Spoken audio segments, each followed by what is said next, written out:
Hey guys, this is Jan for Chess24. In this video I will have a brief look at the game between Fabiano Caruana and Caruana-Grischuk, played in the recent Grand Chess Tour in Paris. It's a rapid game. The players have 25 minutes plus 10 seconds per move.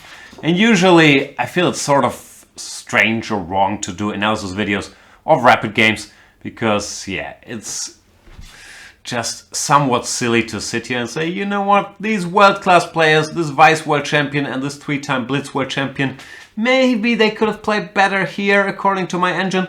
But this game was brought to my attention, first of all, because it's a cool game, and secondly, because Grischuk said after the game that it's up there on his best games list. We'll get to that topic later. But let's jump into the action. Caruana-Grischuk, 35-year-old Russian, whom we see here, against the vice world champion in classical chess, Fabiano Caruana. Grischuk with the black pieces, and the game starts quietly as a gioco pianissimo, the Italian game, nowadays pretty much as popular as the Spanish at the highest levels. c3, knight f6, d3. Yeah, after a bunch of years of high-level debates in the Italian, we are still being shown new ideas all the time. This setup with d6 followed by a6 is one of the original ways to meet the Italian. This is why the Italian was considered to be sort of harmless for years, because white players would usually play bishop b3 here, black would play castles, h6, rook e8, bishop e6, bunch of pieces would get exchanged and players would shake hands. But in this position after a6, one big reason why we have all these Italian games at our hand is that white started playing the move pawn to a4. And it turns out that this plan of grabbing space on the queen side with a4 and b4 is pretty venomous. And there is still a lot of play left in the position. So Grischuk goes for this anyway. Now goes bishop a7, typical prophylaxis against d4 or b4 with tempo. Rook to e1, short castles, pawn to a3, and here Grischuk goes for arguably the most aggressive move in the position. He plays bishop to e6, and he's saying, you can double my pawns, but I will then try to generate an initiative on the king side. There are quieter ways to play this position. You can always think about the knight maneuver, knight e7 followed by knight to g6, and you can also play the typical plan h6, knight bd2, rook e8, and then play bishop e6 later. These are, yeah, the calmer options. But Grischuk plays bishop e6.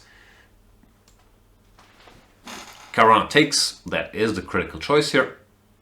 F takes e6 and b4, grabbing space on the queen side as mentioned. Now b5 is always looming. The side effect of this is that white can sometimes play rook a2 to cover his pawn on f2.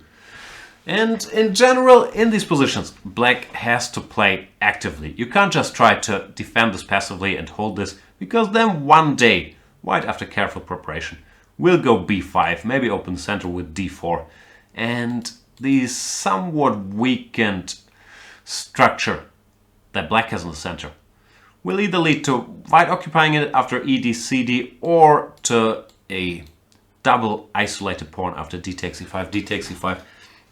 Neither is a very pleasant scenario. So black has to search his own play on the king side, typically.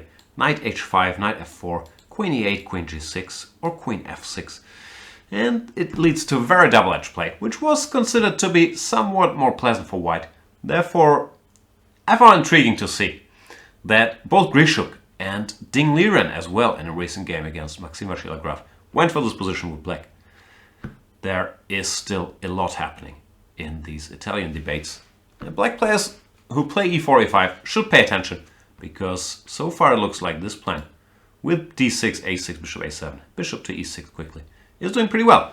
Knight h5 played, opting for that f4 square, not committing the queen to anything yet, and rook a2 played by Caruana. This is this typical prophylaxis defending the pawn on f2. I was a bit curious if bishop e3, this has been played in some games as well, might be more cautious, trying to neutralize that bishop on a7 immediately. But rook a2 is what both MVL and Caruana played in this position. After rook a2, we have the novelty already, queen to e8, keeping an eye on the knight on h5. Because you always have to worry a bit about knight takes e5. Didn't work yet, because the pawn was hanging, but after rook a2, maybe it was a topic on Grischuk's mind. Ding Liren played queen f6 here, also got a good position against MVL, but Grischuk's move looks very, very sensible too. Queen to e8, knight to a3. Fabi still not too worried about that bishop. Doesn't play bishop to e3, goes knight a3. The knight is opted here, also supports the b5 push. So far, very logical play from both sides. Knight to f4, bishop takes, rook takes. Typical exchange. Now, the black position might look very healthy, but it's still dangerous strategically. If white gets knight c4, pawn to b5, there will be weaknesses on the black queen side, and black still has to go for the initiative. Queen to g6, rook f8, or queen to h5, rook f8, and make something happen on the king side. If not, he is still in trouble. So knight c4, queen to g6, pawn to b5. Caruana goes for this typical plan, and Grischuk shows his tactical prowess. Plays a nice little Zwischenzug here, rook a f8, hitting the knight on f3, b takes c6, rook f3 would be kind of bad news for white, because this pawn is doomed. Not gonna be able to do it. Caruana instead decides to defend this guy with knight cd2. The computer is saying that king h2 was a better choice, keeping this knight on an active square. After which the position remains sort of equal no matter where the black knight goes. I guess it would have gone to e7, but d8 or b8 were also possible. After the move played in the game, knight cd2, surprisingly, the computer says the best move is a different one from the one that Grischuk played. Grischuk played knight to e7, very logical. This knight wants to join the action on the king side, but Compy said it's more important to go to a5, maybe slowing down white on the queen side, some stopping a5, which is often an important move, trying to activate that queen via a4, keeping an eye on b7. There was also some tactics involved with it, like if white plays d4, then all of a sudden, boom, this knight goes to c4. Knight takes c4, rook f3, a trick we've already seen. So knight a5 was apparently better than the move played in the game. But who does that in a rapid game? You want to focus your pieces on the king side. Caruana plays d4. An alternative was the mentioned ba, a5, intending to activate the queen here. But d4 is also a typical push for these positions. Grischuk meets it with queen f6. That was sort of, the problem I mentioned earlier, that here often you have to live with these isolated double pawns in the center. But on the plus side, his bishop is once again back to life and very active, putting pressure on the f2 pawn. Computer lingo-wise, the best move after d4 was a5, leaving the queen side closed. After d takes e5, the very spectacular d6, d5, saying, no, please keep this pawn here. I don't want any knights jumping to that square. And after d5, my pieces will be very, very active, and black will be in great shape. So, queen f6 played in the game, d takes e, d takes e, b takes a, b takes a. Now black has amassed a bunch of weak pawns, but his pieces are still active. So, as Grischuk would put it later, I'm paraphrasing, you sort of go for the attack and hope it works here. Queen e2, attacking the pawn. No attack yet, let's keep the pawn. Attacks are good, a pawns are very good. a5, rook to f1, Caruana tries to keep an eye on his weakness on f2, and Grischuk goes for broke, plays g5, with the obvious intention to go h5, g4, and break through all the way till f2. Knight to c4 targets this pawn, knight to g6 defends it, and now Caruana got worried about h5, g4, or maybe the immediate g4, plays knight to h2. Very sensible move. The queen keeps an eye on the h5 square. This knight can go here if needed. Queen g7, for whatever reason, queen e7 was better computer-wise, but queen g7 staying closer to the king side. Looks like a very sensible move. Queen to d3 played. Now the pawn was hanging, so white can't just go g3 or whatnot. Rook takes f2. Would pick up material. So the queen gets out of the way to cover this guy. Queen d3. And Grischuk jumps with the knight. Knight h4. h5 followed by g4. Continuing the pawn attack. Might have been an even better choice. Because then this guy on h2 can get stuck. Grischuk plays knight h4. Knight to g4. Attacking the pawn. And here begins the action. Pawn to h5. Knight g takes e5. White is a pawn up. And pawn to g4. Trying to bust open the king side. Not so much threatening g takes h3, but also g3 in many a line. Or knight f3 check. There are dangers, but for now Caruana defends very nicely. Goes h takes g, h takes g. And queen to g3. Stopping the march of this pawn. Was the only move actually. If white had played g3, knight f3 check. The black attack does come crashing through. Little sample variation. King g2, queen h7. Threatens queen h3 checkmate. Rook h1. And tactical exercise for you guys out there. If you want to pause the video and figure out how black wins immediately here. Do it. Because now I'll tell you. 91 check. Game over. Queen is hanging. If rook takes e1. Rook f2. Rook f2. Rook f2. King g1. Queen h2. It's checkmate. There you go. So queen g3 played by Caruana. And Grischuk still has to find a way to break through. He starts with queen g5. Defends the knight. Rook to e2. Covers the pawn. And king to g7. Maybe going to the h file was possible as well. But king g7 is relying on creating an attack against his h1 square. Knight to d3, now a strong move by Fabiano Caruana. He is trying to get rid of the grip that this rook on f4 exerts on his position. Freeing the queen to go to c7 and or e5. And Grischuk does oblige. He goes rook back to f6. He had some tactical shots here that weren't winning, however. Rook f3 was possible. G takes f. Rook takes f3. And even though black is a whole rook down here after queen c7 check, king h6, queen h7. By now he's a rook and a piece down. But after rook h3, black has enough counterplay. Knight f3 check would follow. Knight a5, knight f3, king g2, rook h2, king g3. And it looks like black is winning actually, but it's just a perpetual check, check, check. And the game would end peacefully. Which did not happen after rook 4 f6.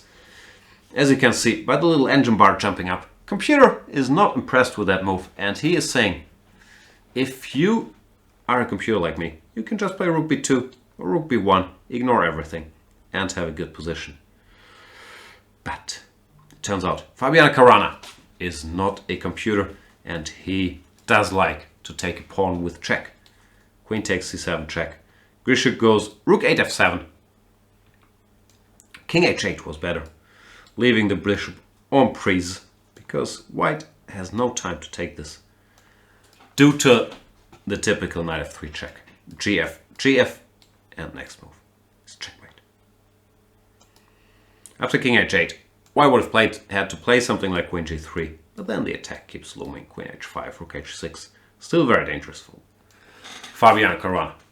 Instead, rook f7 was played, keeping the bishop, and here comes a mistake by Caruana, who has played this game well so far. Even though he was under some pressure, he made a lot of sensible moves. But here he goes for arguably the most natural move once again, queen to e5, and it turns out that is too slow. Queen e5 looks super logical. You're pinning this rook, you're offering exchange of queens that black cannot accept, and you're driving the queen to a worse square on h6. But it turns out it's not really a worse square, because this queen on the h file will create so many threats that all of a sudden, after queen h6, objectively, black is winning.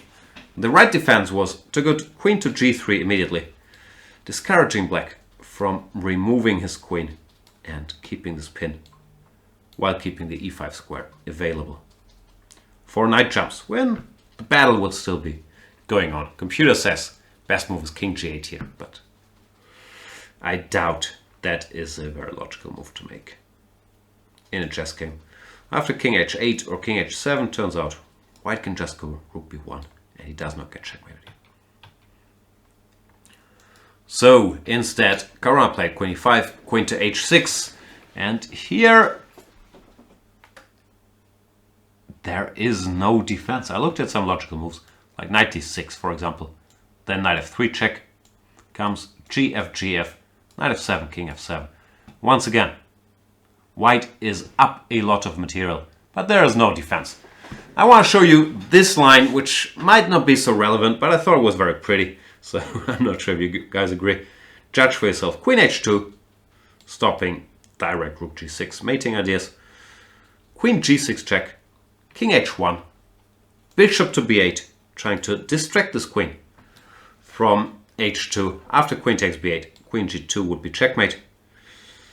And if e5, then after f takes e2, black just wins. The queen now has access to too many squares. So there is one last try here for white, which is the move rook to g1.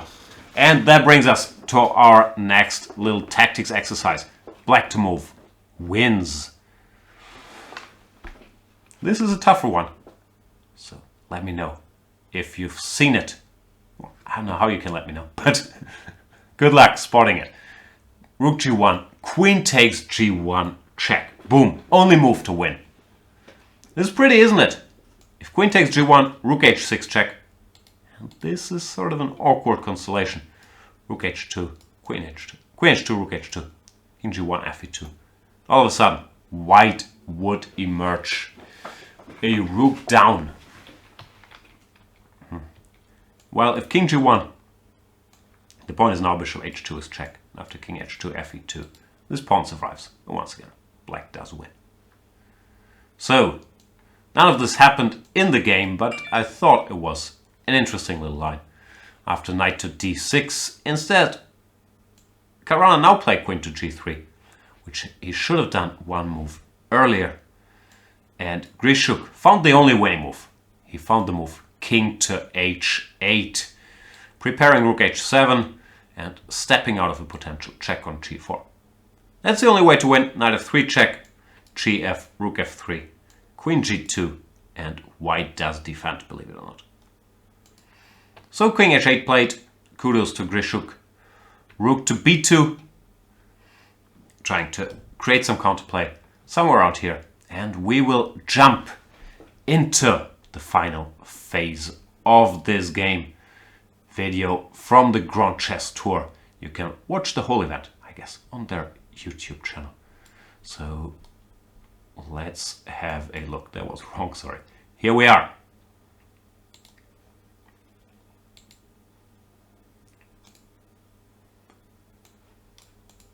Boom, knight f3 check. G takes f, G takes f. Finally, this knight does deliver. And it turns out there is no defense. On the clock you can see how little time these guys have to play these games. Both are more or less down to the using the delay, the 10 bonus seconds they get per move. Caruana plays rook to b1, and Grischuk, after taking his time, realizes he can just pick up the queen. Rook to g7. There is no lethal check, because after rook b8 check, black just takes. Bishop b8, rook b8, king h7, and the pin versus the queen is still in full effect. So Caruana had to give up his queen, queen g7, king f1. The rest is easy for Alexander Grischuk. Rook h6 threatens checkmate on h1, king e1, queen takes c3 check, and the game is very much over. Let's briefly look at this on the board. Knight f3, gf, gf, rook fb1, rook g7, takes. There was just nothing to do against the threat of rook g7 or rook h7. If rook b8 check, if rook b8 check, bishop takes, queen takes, king h7. Mate will still be given. And then after rook fb1, takes, rook h6, king e1, queen c3. This very much ends the game because mate is coming. For example, king d1, queen d3, king c1. Rook h1, checkmate. So Grischuk wins a very, very nice attacking game with the black pieces against Fabiano Caruana. After the game he said, yeah, currently this feels like my greatest game ever. Then later I think he said, I've been playing chess, I'm paraphrasing here obviously, I've been playing chess for 20 years professionally, and this is in my top 3, top 5 of games. I'm not sure about that, because first of all, I checked how many games Grischuk has won against 750 plus opposition, and it's an endless list. It's probably literally hundreds of games if we count all these Rapid and Blitz events. So there is a lot of competition over these 20 years. Off the top of my head, he won a very nice game against Levon Aronia like 10 years ago in some semi-Slav. He won a fantastic game against Wesley So in the Candidates 2018. Some of the games he won against Ivanchuk were also amazing. So I don't know, I would rate the classical games higher. This is a rapid game, so it's the nature of the beast that there are some more mistakes here and there. But Grischuk, obviously, is an outspoken fan of Rapid and Blitz, is a 3-time Blitz World Champion. So if he feels that way, who am I to argue with him? It was a very beautiful victory. And Alexander Grischuk remains an absolute force in all the time controls. Hope you guys enjoyed the game, and I'll see you around on chess24.com.